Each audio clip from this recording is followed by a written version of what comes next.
Make a ball by cupping the clay in the middle of your hands. Then you're going to flatten the clay not with your fingers, but with the back part of your hand.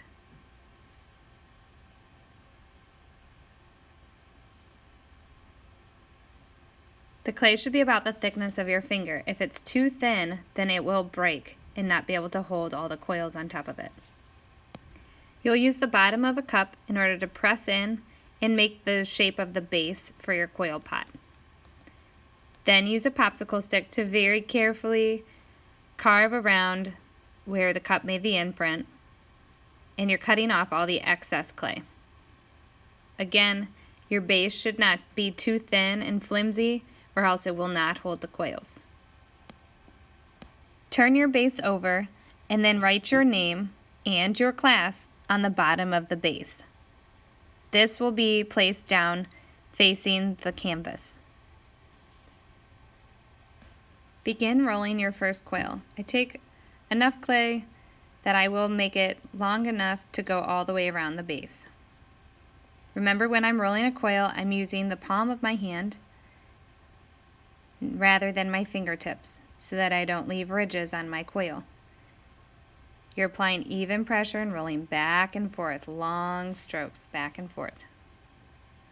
You want the coil to be about the thickness of your finger, not a pencil that's too thin.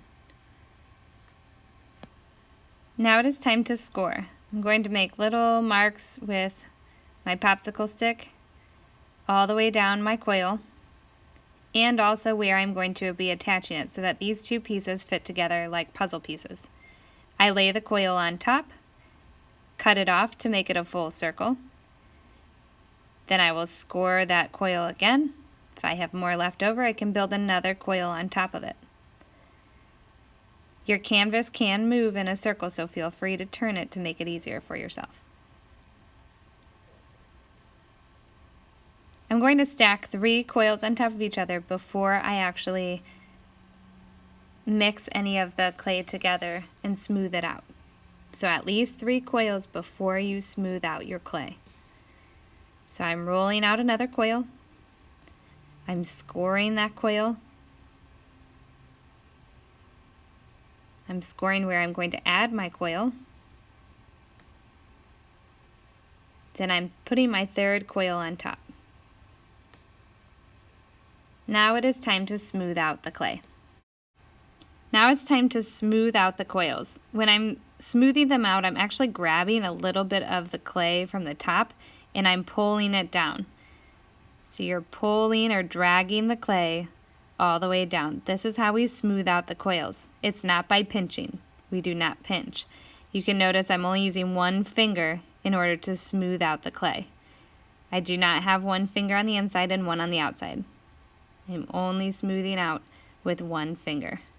My other hand is there in order to support the wall so that it doesn't move or go outward or inward while I'm smoothing out. So it's actually not doing anything, it's just kind of supporting. Again, one finger is smoothing out my coils, pulling the clay down from one coil onto the other.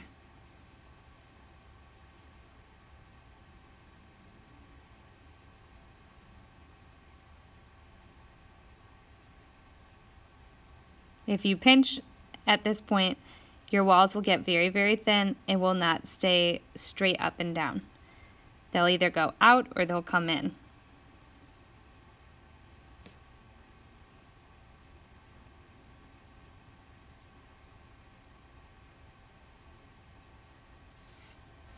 Now I can add more coils on top.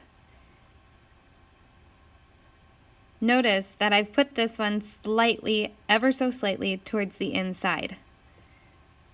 Not all the way inside, just a little bit of a crack on the outside that you can see the one coil that's below it.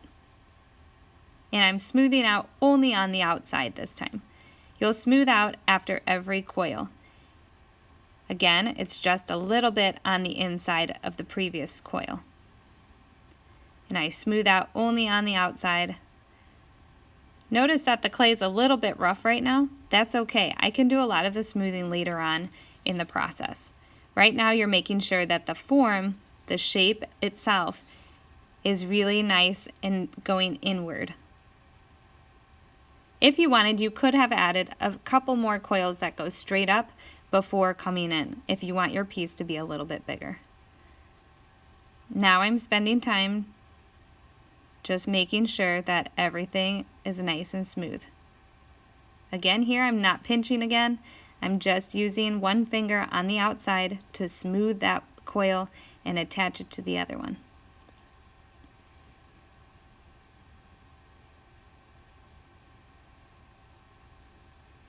Again, checking the form to make sure everything is what I want. I can add one last coil right around the lip of the pot, and that can be a little bit thinner than my other one so that it gives the appearance of all my coils being really nice and thin. Again, I'm going to smooth it out. These are your finishing touches, so you want to make sure that it is exactly how you want it to be.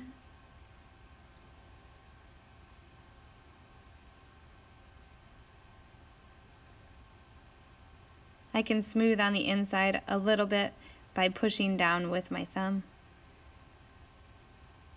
Then I'm rolling small handles for the sides. I will slip and score these on here in just a moment.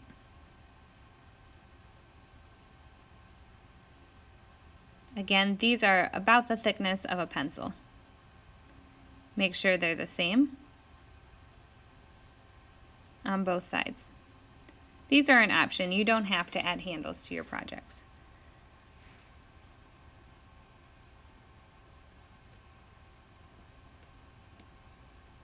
And if your clay is really sticky, you will not have to slip and score here. Now I can add decoration. I like using the bottom of a pencil to add polka dots. You could also carve into the side just by drawing with a pencil.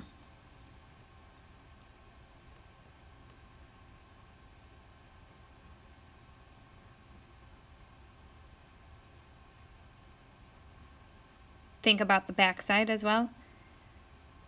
Clay pieces can be seen from all sides.